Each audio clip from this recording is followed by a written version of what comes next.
వనజంగి గురించి తెలుసుకోవాలి అంటే ఈ వీడియోని కంప్లీట్గా చూసేయండి. వనజంగి విజిట్ చేయడానికి పర్ఫెక్ట్ టైం నవంబర్ నుంచి జనవరి వరకు.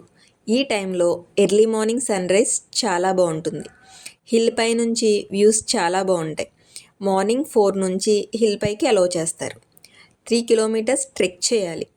3 కిలోమీటర్స్ చేయలేము ట్రెక్కింగ్ అనుకునే వాళ్ళ కోసం జీప్స్, ఆటోస్ ఉంటాయి. 2 కిలోమీటర్స్ ముందుకు తీసుకువెళ్ళి డ్రాప్ చేస్తారు. అక్కడి నుంచి 1 కిలోమీటర్ హిల్ పైకి ట్రెక్ చేయాల్సి ఉంటుంది. హిల్ పైన వాటర్ బాటిల్స్, ఫుడ్ అవైలబుల్గా ఉంటాయి. సో మనకి వీలైనంత తక్కువ లగేజ్తో వెళ్ళడం బెటర్. ఇంకా లేట్ చేయకుండా ఇప్పుడు మనం వనజంగి ఒక బ్యూటీ గురించి కంప్లీట్గా తెలుసుకుందాం.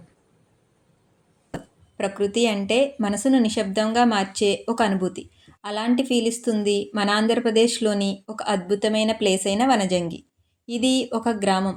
అల్లూరి సీతారామరాజు జిల్లాలో పాడేరు దగ్గరలో ఉన్న ఒక చిన్న కొండ ప్రాంతంలో ఈ చిన్న విలేజ్ ఉంటుంది. అరకు నుంచి పాడేరు ఘాట్ రోడ్ మధ్యలో ప్రకృతి తన అందాన్ని సంపూర్ణంగా చూపించే ప్లేస్ ఇది.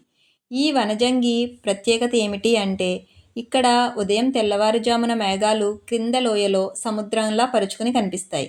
దీనినే సీ ఆఫ్ క్లౌడ్స్ అంటారు. మార్నింగ్ 4 నుంచి ఈ ప్రాంతం నెమ్మదిగా మేల్కొంటుంది. చలిగాలి నెమ్మదిగా తాకుతూ చుట్టూ నిశ్శబ్దం, ముందు కనిపించే తెల్లటి మేఘాలు, సముద్రం, సూర్యుడు నెమ్మదిగా పైకి రావడం, అలా వచ్చేటప్పుడు ఆ మేఘాలు కదలడం మొదలవుతుంది. చుట్టూ ఉన్న కొండలు ఒక్కొక్కటిగా మేఘాల నుంచి బయటపడుతున్నట్టు కనిపిస్తాయి. ఇక్కడ సన్ రైజ్ చాలా అద్భుతంగా కనిపిస్తుంది ఆరెంజ్ కలర్లో. మన జీవితంలో ఉన్న ఎన్నో టెన్షన్స్, ఆలోచనలు అన్నీ మర్చిపోతాం. ఇందుకే వనజంగి ఫోటోగ్రాఫర్లకు, వీడియో క్రియేటర్లకు, ప్రకృతి ప్రేమికులకు ఒక కలల ప్రదేశంగా మారింది. వనజంగి రావాలంటే ఉదయం 4:30 నుంచి 6 గంటల మధ్యలో అక్కడ ఉండడం చాలా ముఖ్యం. ఎందుకంటే సూర్యుడు పైకొచ్చిన తర్వాత మేఘాలు క్రమంగా కరిగిపోతాయి. అక్టోబర్ నుంచి ఫిబ్రవరి వరకు వనజంగి అందం అత్యంత అద్భుతంగా ఉంటుంది.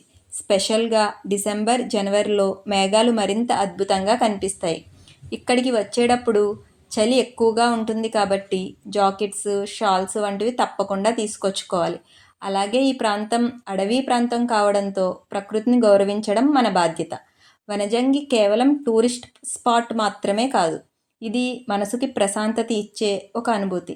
మన జీవితంలో ఒక్కసారైనా ఇలాంటి ప్రదేశాన్ని చూడాలి. ఒకసారి చూసిన తర్వాత మళ్ళీ మళ్ళీ రావాలనిపించే ప్లేస్ ఇది. మీరు ఈ ప్రదేశానికి వెళ్ళారా ఎప్పుడైనా? లేదా వెళ్ళాలి అనుకుంటున్నారా? కామెంట్లో కామెంట్ చేయండి. Thank you for watching.